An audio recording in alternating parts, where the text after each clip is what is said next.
So we will be then taking your questions, and I will be reading the questions, and our two wonderful facilitators will be reacting to those. So I'm going to first ask Paul if you would like to come up here, and you may begin, but watch for the finger. I'm used to getting fingers at the town board meeting. But I just wanted to thank you for organizing this program. And I took some notes, and one of the thoughts that I had was that history really is repeating itself. Because, you know, when the country was formed, buying, selling, insuring, financing Black slaves was okay to build our country. Back in Irvington, you know, recently they dedicated an area to commemorate the contributions the African American community had in creating a modern day, you know, Irvington. But they really, but up till recently, the African Americans who built our community were not acknowledged. Then, after slavery was abolished, we made some progress. We had Reconstruction, and then it seems to me that there was a white fear, almost fear of the progress that was being made by the Black, you know, community. So you had Jim Crow, you had the Ku Klux Klan, you had, you know, we took a step backwards. Then after that, we had the Civil Rights Movement, and we thought we were making a lot of progress. We got President Obama elected, and now we have President Trump. So now we're going back again. And it seems to me that every time we're making progress in this country, there's a step or two, you know, back. And I really believe that the problem is the white community, as I said in this program, that there's a lot of people who are afraid of losing white domination of American, you know, politics as demographics are going to change. There's some people in the country who are trying to cling to, you know, to power. And, you know, I think that, you know, what, you know, I felt after I watched, you know, the video is we don't really acknowledge the role of slaves in building up the country. We're not, as a community, doing as much to address systemic racism and economic disparity. Even in Greenburgh, when you think about it, the Greenburgh schools, the central school district, they are getting much less state aid than wealthier school districts. You know, a couple months ago, I issued a statement. Assemblywoman Mary Jane Shimsky actually highlighted it in one of her brochures. I think Ardsley got $4 million in extra aid from the state. The Greenburgh School District was getting like $250,000.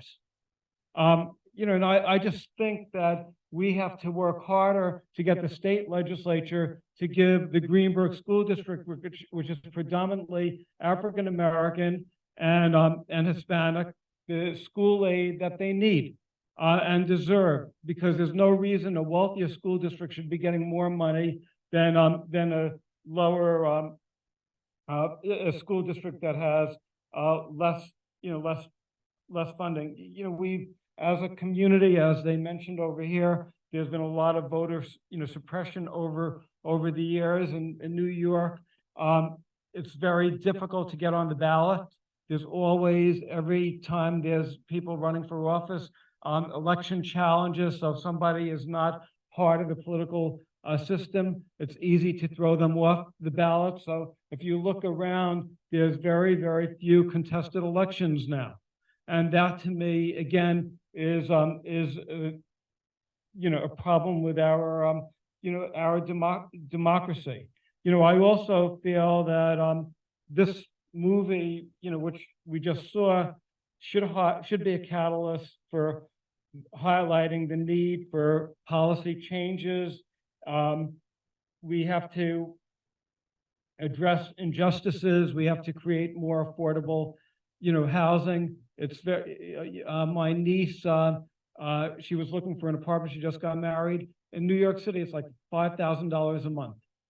How could somebody afford that? In Westchester, to get a decent apartment, it's $3,500 a month. If you're not going to live in an area that has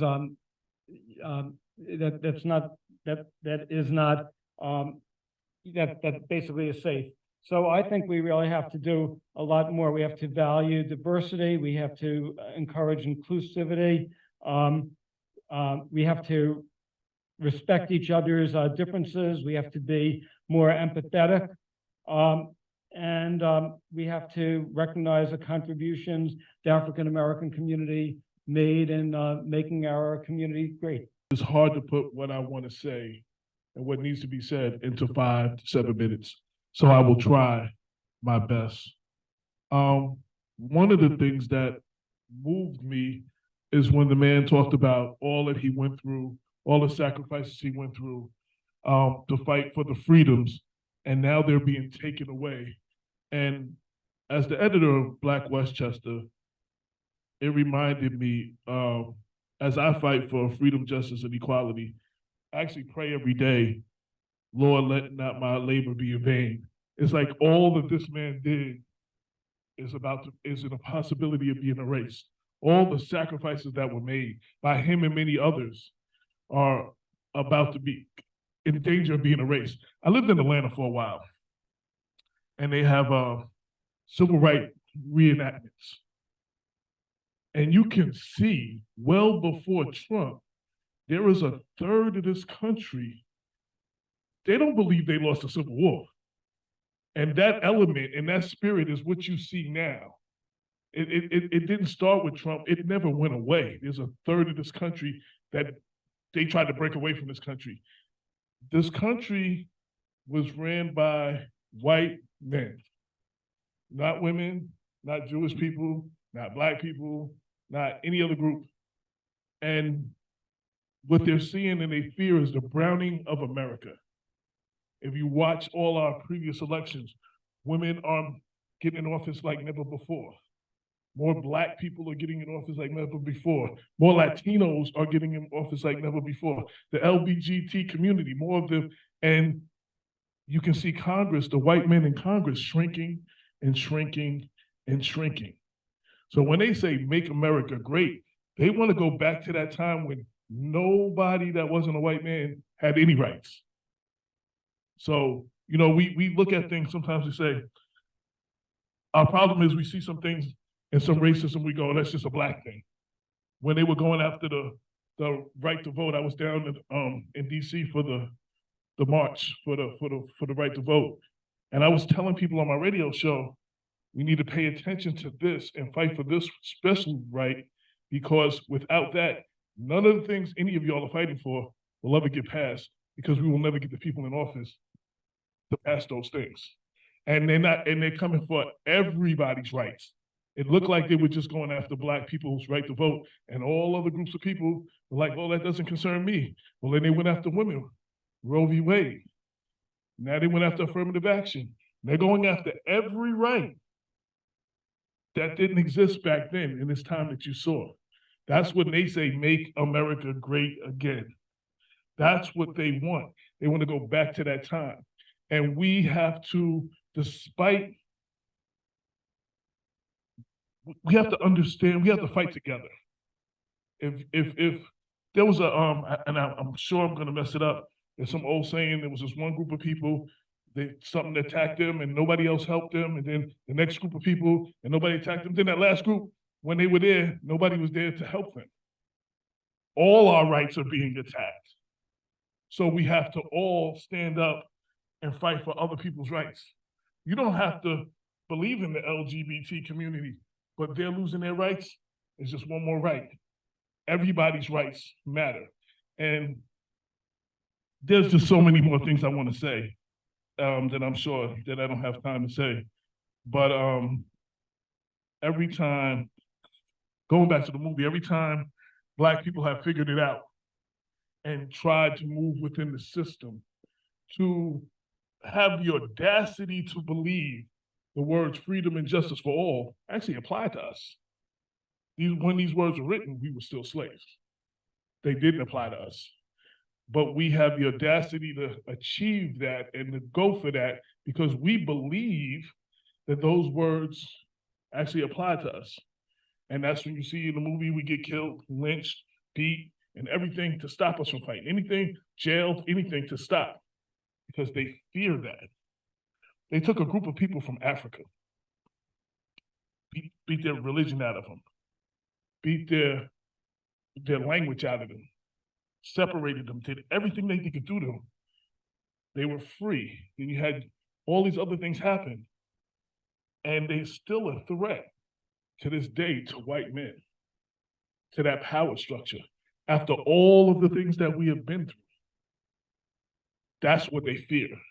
So we have to stand together for each other's rights. We have to vote, and not just for our own concerns. Black people got to vote for LGBT communities, and we all, the Jewish people, we all have to stand together. And I think that's one of the lessons that can be learned here. And I hope everybody pays attention to this film and sees the actual plight, and I want to say this in closing, the actual plight that Black people have gone through. When you hear about every other group, 9/11, they go, never forget. But Black people are told, oh, you still talking about that? When are you going to get over it? This should show you why we can't get over it. And when I write and they say, why do you have to make everything about race? This should explain it. And that's it.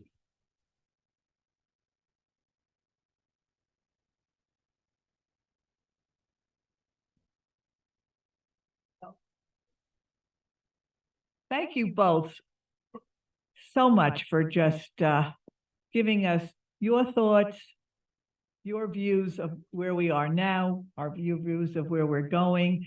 So let's just entertain a couple of minutes if AJ and Paul would just like to comment to one another, things that you've each have said, and then I will open it up to some questions and we'll get more questions. I basically agreed with like everything you said, so it's not like any disagreements. You know, I just feel that history is repeating itself, and we make a step forward and then we take a step backwards, and that's what's really, discouraging.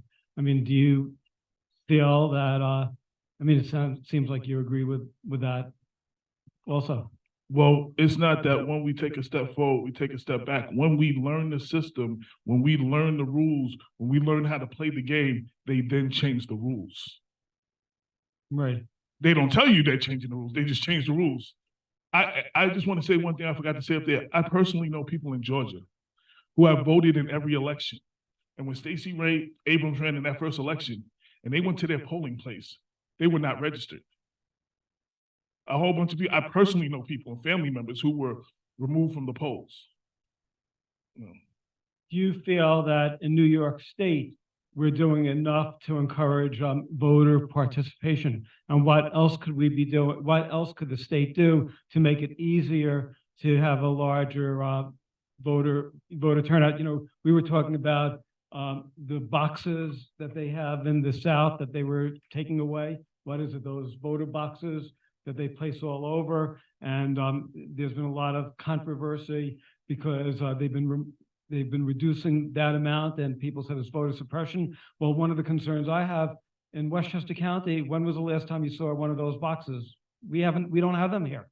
So the thing is, we're criticizing voter suppression in the South because they're reducing these what is it called, those ballot boxes. Why can't we have them here? The thing is, if we really want to have a better voter turnout, why don't we do more than they do in the South? I mean, what's your thought about that? I believe living in the North, growing up most of my life here and living in the South, the one thing about the South is that there is racism. It is in your face. We don't want you here. We don't want you to vote. Up here, They play the game and smile in your face and make you feel like you're one of us. We want you.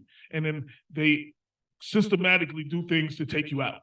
And so, I mean, I guess I like my racism up in the face because then I know where it is. I mean, you know what I'm saying? So we act much better in the North, but it's actually worse because it's hidden. You know, we talk about slavery in the South. There was slavery in Westchester. We don't speak about that. And one of the wealthiest counties, they don't want to admit that there are things like homelessness. I've interviewed many of the police commissioners throughout this county. They all told me there's no racism in their department. Every one of them told me there's no racism in their department. So, you know, so it's more hidden and more, you know, I think that's the difference between the North and the South. I think Abraham Lincoln lost Westchester. I know he lost Irvington. We've had such a significant slave problem, you know, here in the North, even in Greenburgh, the Odell House, which is going to be a museum, the Odells owned slaves. And I don't think we're educating our youth about the impact of slavery in our own, you know, communities. When I was a student, I remember thinking, oh, the North was very progressive and the South was a bunch of racists. But it seems like it was pretty much the same thing with people in the North said they were against slavery, but they have slaves. And, you know, one of the problems that I also think, you know, when I was, you know, just rereading history, I mean, so many of the forefathers in the country, they had slaves. And students, like when I was growing up, you know, they were our heroes. But how could we make heroes people who basically had slaves, and, you know, we're basically not teaching our young people the action steps they took that destroyed, you know, lives. You know, they were as guilty as so many other people, and we're not teaching that. Let me interrupt for a moment. Based on what you're saying, Paul, let me throw out a question to both of you.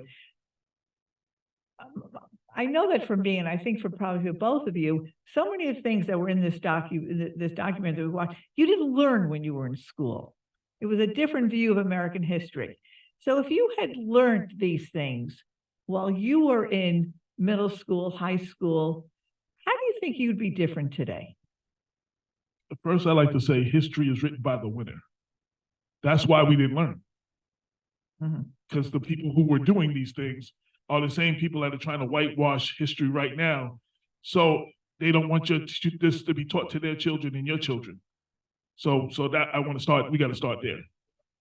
I probably would have failed a history class because I would have been really angry. You know, the thing is, if I knew that George Washington had slaves when I was a student, I would have been upset. If I knew that Thomas Jefferson had slaves, I would have been upset. If I knew James Madison had slaves, I'd be, you know, upset because they were involved in using slaves to improve the economy, their political futures. I mean, there were some, you know, I mean, one person who didn't have slaves was John Adams. Which I was actually, you know, surprised. He was an early advocate for the abolishment of the transatlantic slave trade, and he practiced what he preached. I think Alexander Hamilton didn't have slaves, but you know, many of the forefathers had it, and I think that you know, students who are going to school should know the truth and know which forefathers spoke out and which didn't. And I was also thinking that, you know, right now we have a issue with asylum seekers and migrants, and politically it's probably easier to be against them than for them. And so there's a lot of politicians who are basically afraid to speak out because, you know, there's a lot of people when they see these migrants coming to the United States, it's easier to say, oh, let's not have more migrants, let's not give them freedom. How do you think you would have acted if you were living 200 years ago and it was acceptable to have slaves? And, and if you were like in the minority, and you really didn't believe it, but at the same time, if everybody else did it and they were all getting rich and they were living in nice homes, and if you didn't have a slave, you wouldn't have the same freedoms. How do you think you would have acted if you were in that situation? I just want to say, and I'm trying to be as quick as possible. So the not teaching of Black history is detrimental to everyone. It leads to the white supremacist attitudes because they don't know either. So it's not just good for Black and brown kids, it's good for all kids because they're in school, we're taught basically Black history starts at slavery. We were savages in Africa and they saved us, actually. That's not true. There were actually free Black people. If you ever go to a census and you see people listed, Black people listed before 1865, listed by name, those were free Black people. Anything after anything other people were just listed as property. It might have been like Jim, John, how many, but if you see Black families listed in the census before 1865, those were free Black, there were free Black people here. They don't want you to know that. So I believe that the lack of teaching the history is detrimental to everybody and leads to things like January 6th and people who believe that, they're better or that, it's their way and everybody should do what they want them to do. I really appreciate your saying that, AJ, because I think that for someone like me, reading this book and talking about this book, I'm learning so many things that I wish I had known so many years ago. So it really is a wonderful education. If they get their way, you wouldn't have never read this book. That's also true. And there's a reason to that. You know what I'm saying? This almost didn't happen. And if they get their way, our kids will never read this book. They'll never hear this information. Yeah. So we have to fight for that. I have some questions here that I'm going to go through. If there are questions that you have that you did not write down, but things enter your mind and you would like to just raise your hand and we'll certainly entertain that. Our high school students have to leave to do homework, I guess. What?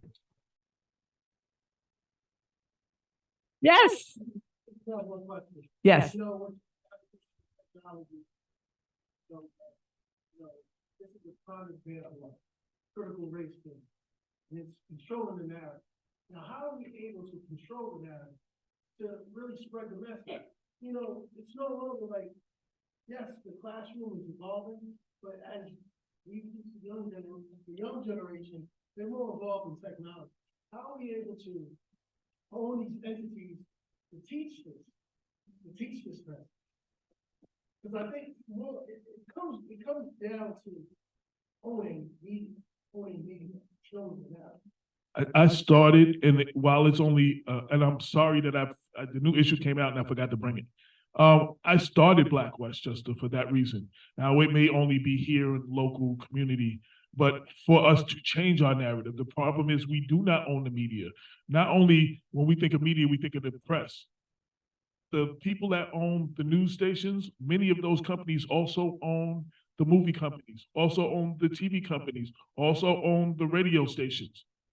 Viacom at one time owned BET, VH1, the Country Music Channel, and I forgot what other. So they controlled all forms of music of what everybody saw. At one point, Viacom can just control what all our kids saw, no matter what they listen to.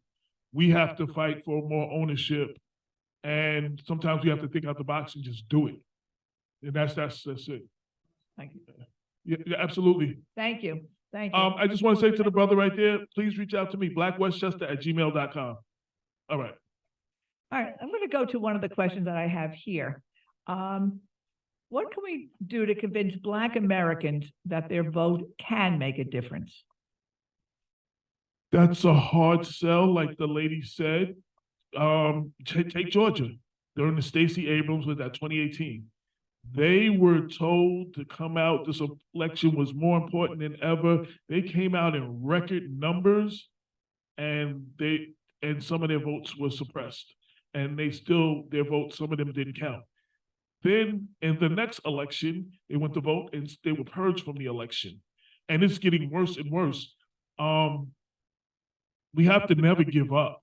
We have to empower them to still continue to fight, because there's a people that old man that we just saw in there, he fought, and all that he fought for, and he was tortured. And you look at the civil rights, you had dogs sicked on them and all kinds of things. We have to continue to fight, and we have to instill that in them. They have to learn that. But again, not knowing your history and how great your people are and the things that your people accomplish, it's easy to believe what the media says when they show you as just shiftless, as lazy, and thugs and all these other things. It's easy to buy into that narrative because that's what you're shown religiously. Well, the African American community has made progress. You have a African American president, President Obama, a vice president of the United States, the lieutenant governor of New York State. I think what really is needed is to encourage young people to get involved. And just like we had some high school students here, today, I think that we should be encouraging young people to become student interns. We should have elected officials should mentor. Students should try encouraging people to get involved in the political process, and I think people will realize that their voice, does count, and at the local level they could have an impact. At the state and national level they could have an impact, and if they get involved early and young, by the time they're out of college or whatever, they'll be potential candidates for public office. And I mean, no disrespect to the Honorable Paul Feiner. A lot of non-Black people always refer to that Obama example. But the Obama example, that, we had the first Black president. As you've seen on here, Congress wouldn't have let him put in a Supreme Court justice, and he was blocked. Mm-hmm. So yes, we had a Black person in a high place, a Black face in a high place, but he really didn't have the power. And they blocked him, saying it was too close to the election for him to do it, when Trump put 3 people in just months during the election. I mean, probably the election was actually going on with one of them. Mm-hmm. They changed the rules. So that you have to keep that in mind. This is what African Americans see. We fight, and we lose this, and we fight, and this happens. We fight, we get a win. We got Obama, and we thought things were going to change. And for every action, I want to leave everybody with this. For every action, there is a reaction. The reaction to Obama is Trump.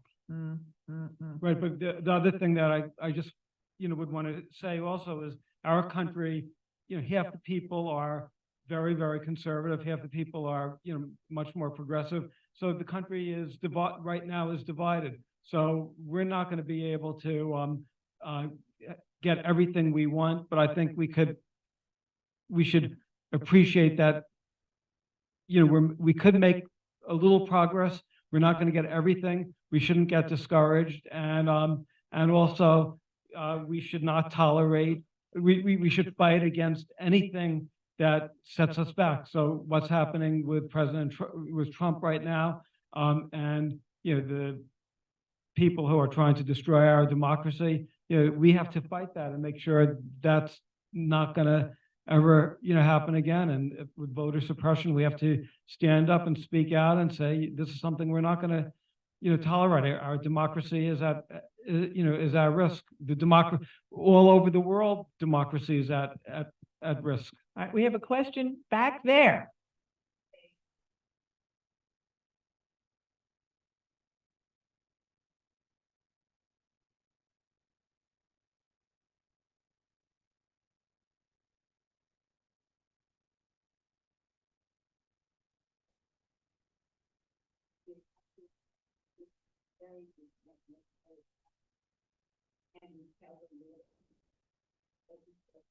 And the thing is that we have to, one of the ways, not only I won't be able to not see, but what little thing we can do to make a difference, and that's what's important. And we show the young people that sometimes it's us. Yeah. You'll find that, women, we have to get them to trying to go back to 1959. Mhm.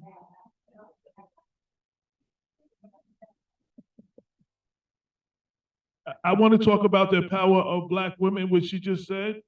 My mother, the reason I'm fighting for the things that I'm fighting for, my mother was very involved. My mother and groups of people got on buses to Pennsylvania and other states to register voters for both Obama elections. You know, she was very politically active. And as the mothers, you plant the seed regardless of what the education teaches. One of my friends, Cynthia Turnquest Jones, always said on our show, she didn't learn Black history in school. She learned Black history from Big Earl. That's her father. Mhm. You know what I'm saying? I'm not, what's her father? Victor? Victor. Okay, Big Earl's her husband, excuse me. From Victor. She learned Black history from Victor. So we have to do that in our houses. In Africa, we had the village griot who passed down the traditions and the knowledge to all the young people in the village. We lost that when we got here in America. And we, in our community, need to continue that. So regardless of what they're teaching, we need to teach it. And then that will give some kind of, and like she said, the mothers out there, they're very powerful in our brains. My mother is why I do the things that I do now. So shout out to my mother. Yeah, question over here.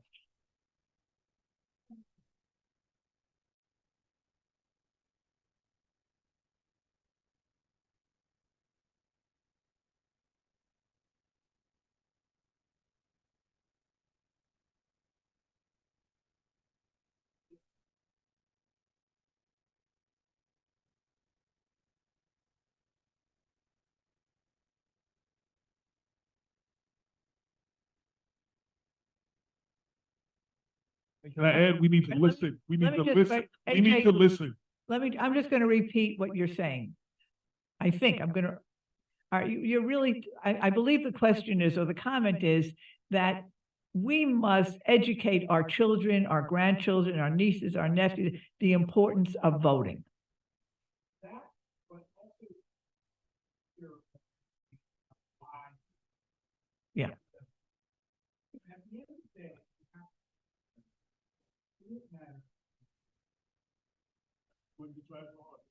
But I just would want to mention, during the past, say, 15 years, I have an internship program, and we've had probably about 500 students, working in Greenburgh.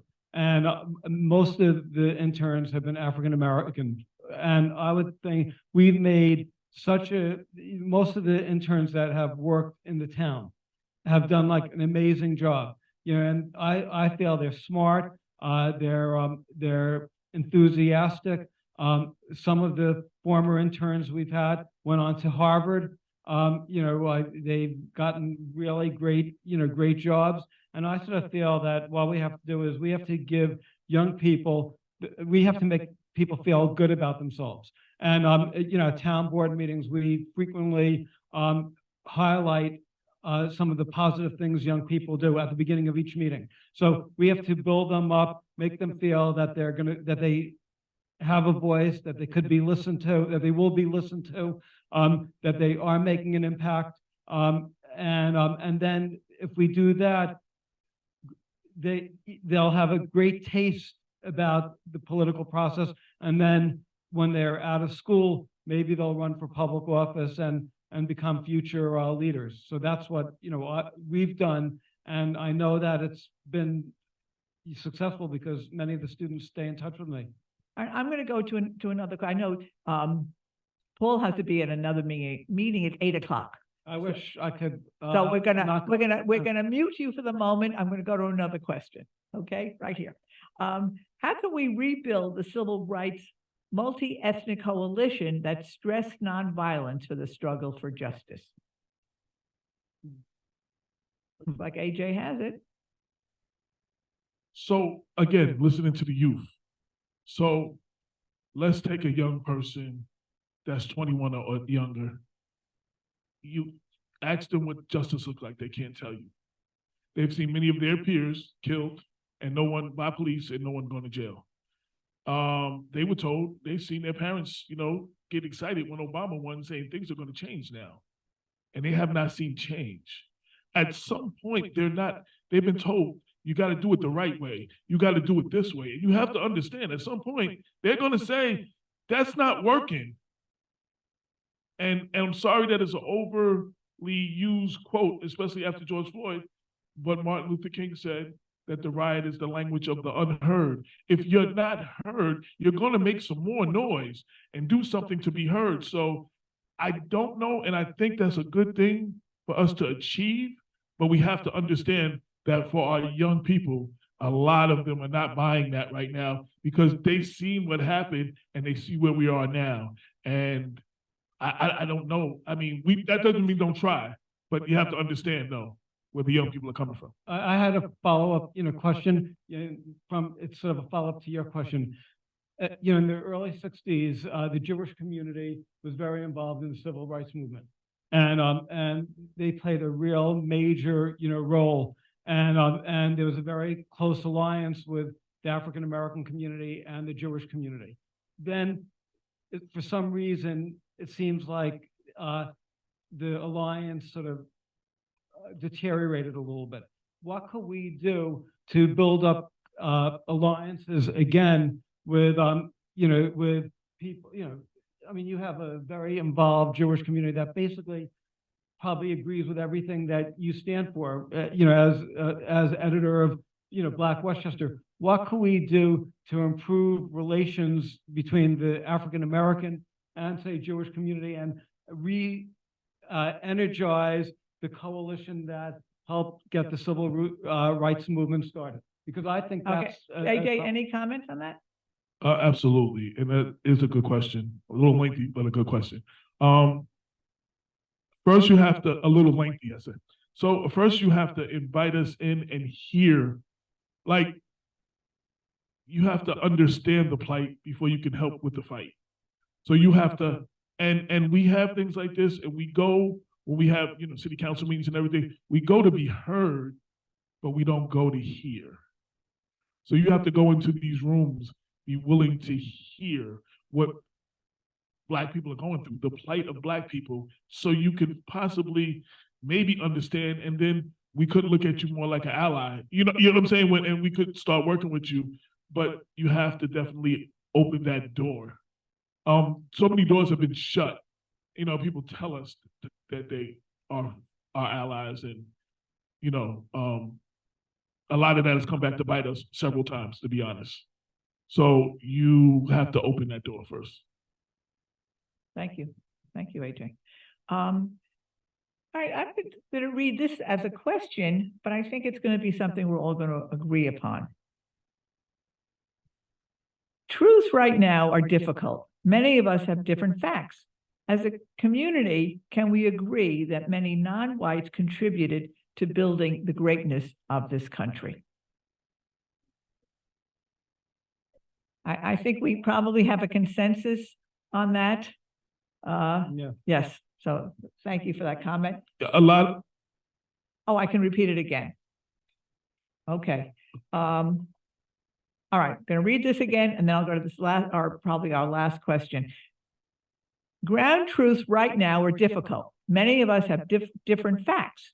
As a community, can we agree that many non-whites contributed to building the greatness of this country? When we admit the generational wealth that has been built on Black people, Chinese people, indigenous people, to build the wealth at the expense of these groups of people, then that would be part of the acknowledgement that is necessary. And I just All right, like I'm gonna throw out, this is the last question, and you can get your response to this one, Paul, okay? Why do you think whites are uncomfortable talking about racism? When Blacks often go into corporate offices, etc., they are often the only ones there.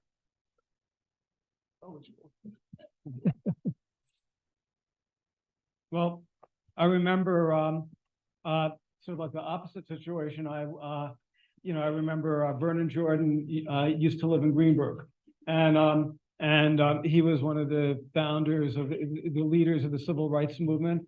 And once he called me and he wanted me to help him with a former employee of his when he lived in Greenburgh who basically had a problem, and then he invited me to his law firm, Aiken, in like a big law firm in Washington. So it was sort of like the opposite. I went to see him at a corporate office rather than the others, but rather than the vice versa. But I just sort of feel, I don't know. I sort of feel that we have to provide African American students and young people with the opportunity to succeed and hold the top corporate jobs and get placed in corporate jobs. And one of the things that I've tried doing as town supervisor is provide young people with opportunities, and then I write letters of recommendation for them. I will try getting them help getting them great jobs after their internships, and we've had successes. And I think it starts at, again, if you start at the local, at the student level, then you could create future corporate leaders. Some of the students that have worked in the town are brilliant, and they've gone to Woodlands High School. So can you just read it once more time, so I want to answer it properly? But Okay. Oh, now I have to find it again. Okay. See, I put it away. All right, I got it. All right. Why do you think whites are uncomfortable talking about racism? When blacks often go into corporate offices, etc., they are often the only ones in the room.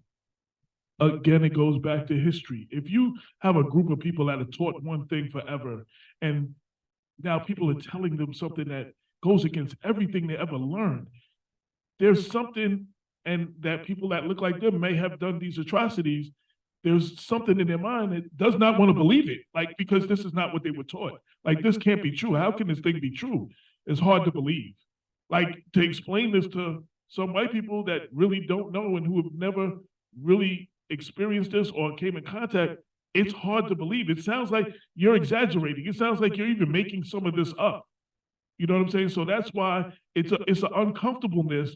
And I think that we can't go further until we are comfortable with being uncomfortable. We have to be uncomfortable. I watched when they have the Holocaust, when they have that, I watch those specials. They make me very uncomfortable. But because of that, I learned what Jewish people have went through. But it's not a comfortable thing to watch, though. I watch that. I'm very uncomfortable. When we tell our stories, we know it's uncomfortable, but we want y'all to receive our stories as well. So that, I hope that answers. All right, and I would say to everybody here, our next program is going to be on November 8th, same place, same time, dealing with race. And I think most of us agree with what you're saying. It would be wonderful if we had more young people, high school students, college students who are here to have these discussions with us. I don't know why the kids left. I guess it's just school night, whatever, the school night. Okay, but I would also just throw out to all of us, if we know of any people who are under the age of 21, invite them to come to this. We have 5 more programs, and we would learn from them if many of them came. One last thing. What comment, AJ? So I just want to say, this conversation is too big to have in one setting. But everybody who's here who got anything from this, go back to your circles and have this conversation. Share this with your young people. I think this is being recorded.